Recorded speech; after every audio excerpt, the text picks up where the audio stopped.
yaitu mengimani sesuatu yang sangat dimuliakan oleh Allah.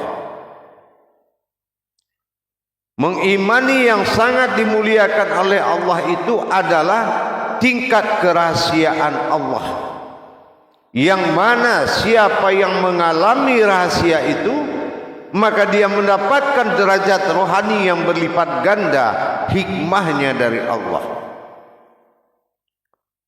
Ya, seperti yang kita alami dalam Islam, dijanjikan oleh Rasulullah, barang siapa yang membaca Al-Ikhlas dengan ilmunya, maka Allah berikan hikmah khatam Al-Quran.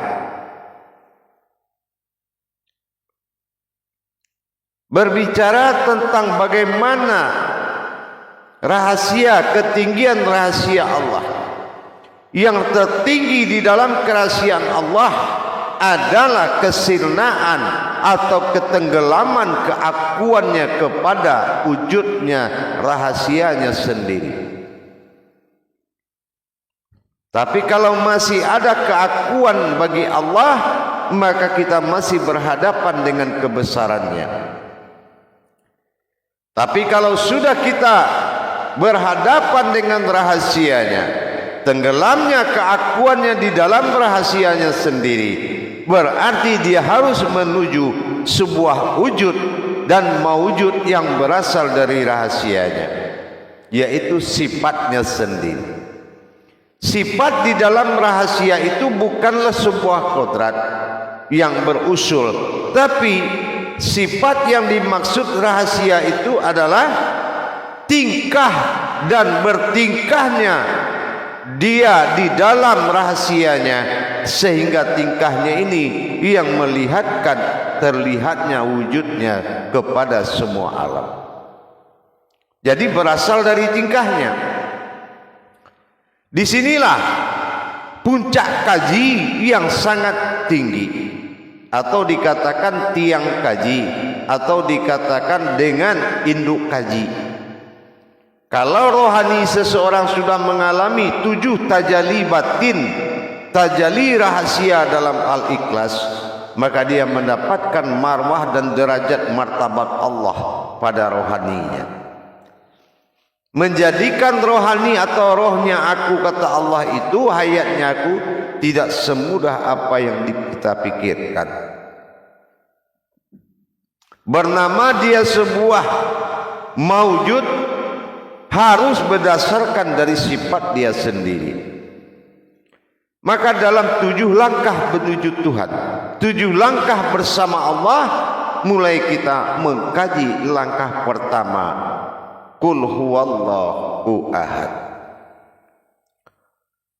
Pengkajian Al-Ikhlas ini banyak.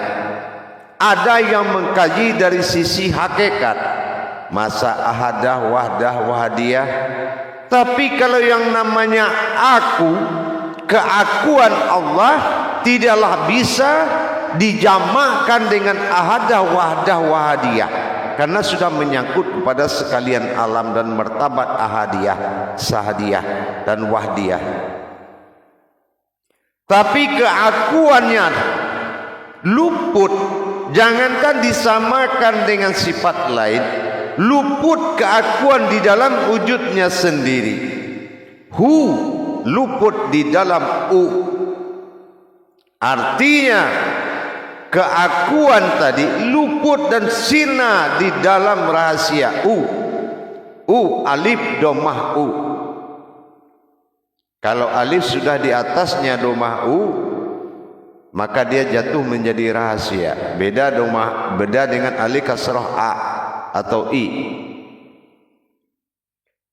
Maka kita lihat dulu bagaimana tajalinya. Dia persiapkan kekosongan dirinya untuk menuju kerahasiaannya. Kekosongan dirinya inilah yang akan mewujud menjadi sifat dan bersifat pada diri rahasianya sendiri. Ini di ahad yang terakhir.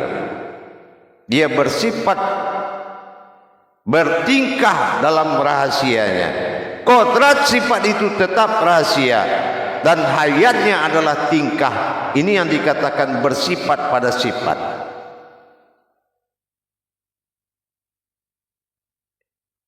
Dalam kata lain qudsi Allah juga mengatakan, al-insani siri wa ala sirhu wa sifatun ala sirhu. Engkau berasal dari rahasiaku dan aku berasal dari rahasia engkau, dan aku bersifat pada diriku dan pada rahasiaku, dan sifat itu aku juga. Fasifatun al-innahu. Jadi kalau ingin mendapatkan diri rahasia, Allah harus melebur keakuannya untuk mendapatkan kodrat rahasianya. Maka kita lihat dari ayatnya, kulhu Allahu ahad. Kulhu, kul kita tahu kalau kul ini adalah arti tasdiknya banyak. Lihatlah, saksikanlah, yakinilah, banyak artinya, sama kayak Iqra.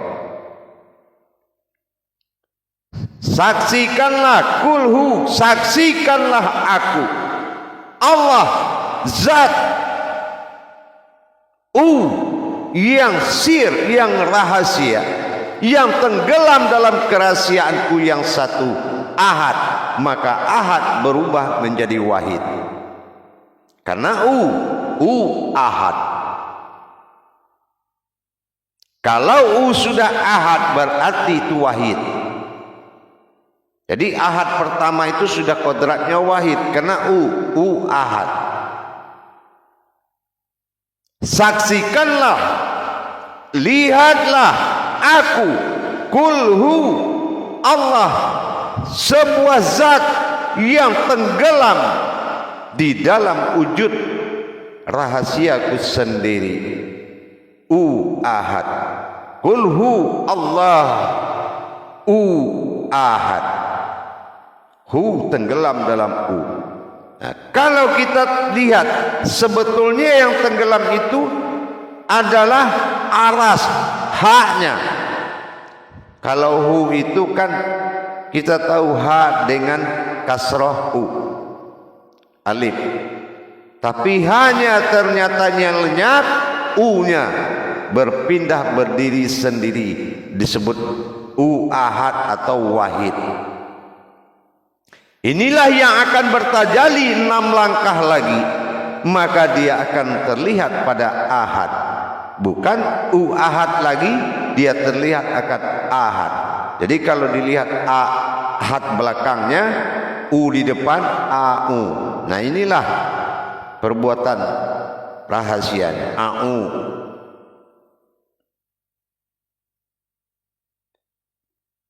Jamaah yang dirahmati Allah, dengan ketinggian tajali yang akan kita jalankan nanti, bagaimana memperjalankan wujud keakuannya tenggelam di dalam diri rahasianya sendiri yang satu atau wahid menuju ahadnya. Maka tahulah kita bagaimana yang dikatakan jiwa raganya Allah, jiwa Allah raganya Muhammad itu akan muncul dalam satu hidup bernama jiwa raga. Inilah wahid menuju ahad yang akan timbul berupa sifat atau tingkah laku, dan tingkah laku itu berkodrat dan berwujud. Nanti akan ketahuan setelah kita jalankan 6 langkah lagi nanti. Dan ini ada cara tajalinya. Tapi begitulah dasar pertama. Jadi kalau saya bilang 50 tahun kamu duduk di depan hidung gurumu, nggak bakal bisa kamu membahas sir al-ikhlas kecuali telah datang petunjuk dari Allah. Makanya ini sangat mulia dan sangat berderajat, sehingga menjadi kuncian siatul haq, kuncian dari pengetahuan, kuncian dari kekuatan dan kekuasaan. Martabat ayatnya sangat tinggi, ruhnya bagi semua ayat dalam Al-Quran. Barulah 7 Al-Ikhlas masuk ke dalam 7 Al-Fatihah. Setelah dia terhayat nanti, siapa mana wahid yang ada di dalam ahad, yang menjadi syarat sah salat illah dan ta'ala, lillahi ta'ala. Karena tidak bisa dimunculkan kajian hakikat di dalam ini. Tidak ada sebutan asma di kaji ini, karena ini kaji dirinya semata. Ini makanya tinggi sekali. Paling kalau orang mampu ahli marifat atau dalam kajian hakikat, dia paling bisa mengarahkan paling ahad. Wahidatul wujudnya ahad, ahadah, wahadah, wahdiyah. Kalau hu, aku, itu sudah wujud, tidak kaji hakikat. Nah, itu makanya tinggi. Ya. Nah, contoh kita asal muasal hu itu dari mana? Kita sudah kaji dari la, betul tak? Lam alif artinya tiada. Nah, sekarang terbukti kan yang tiada itu, yaitu adalah diri rahasia, wujud rahasianya, bukan diri tapi wujud. Ya. Hu, aku, berasal dari lam alif la. Lam adalah alam, ha aras, ha. Sementara alif sir, rahasia. Kalau alif rahasia domah u, berarti ha tambah u, hu, aku. Nah, sekarang u-nya tinggal, ha-nya binasa. Berarti yang binasa apa? Setiap yang berkodrat alam binasa. Betul tidak? Karena alifnya yang bertahan cuma u. Itu yang dalam dikatakan sirna aku wujudlah. Ya, sirku, sir. Ya. Sirnalah aku dalam wujud. Kalau sudah dia mulai kosong, sir. Contoh apa rahasia itu? Kalau ada ente di rumah punya kamar kosong. Kosong kamar tuh nggak ada isinya. Tapi yang tahu ente, yang bisa merasakan apa yang ada dalam kamar itu kan ente sendiri, betul nggak? Ente katakan kosong, tapi ente pasti punya rasa menuduh sesuatu di dalam, betul nggak? Nah, begitu yang dikatakan kosongnya sir itu ada di dalam ketiadaan, ya kan gitu. Nah, kalau sudah tiada, hanya tinggal u-nya dari hu tadi, ya, berarti lenyaplah kamar tadi, betul. Nah, seperti apa kira-kira yang tinggal? Berarti ente berhadapan dengan sesuatu rahasia setelah kamar itu tidak ada, betul enggak? Nah, disitulah yang dikatakan sir atau rahasia. Dari rahasia inilah nanti dia akan memperjalankan rahasianya ini dengan qul huwallahu ahad, Allahus samad, lam yalid wa lam yulad wa lam yakul lahu kufuwan ahad.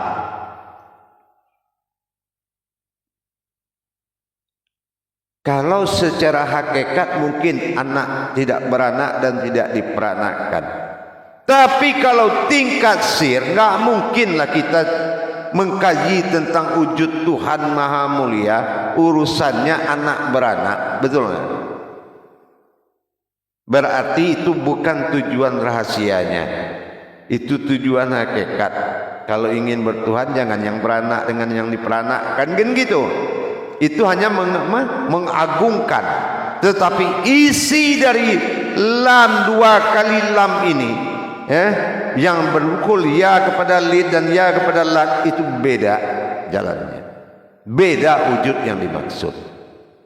Nah, kalau kajiannya sir, makanya saya bilang 50 tahun kamu tungguin gurumu di depan hidung gurumu, belum tentu ilmu ini akan turun, kecuali sudah saatnya Allah memberikan kepercayaan. Paham?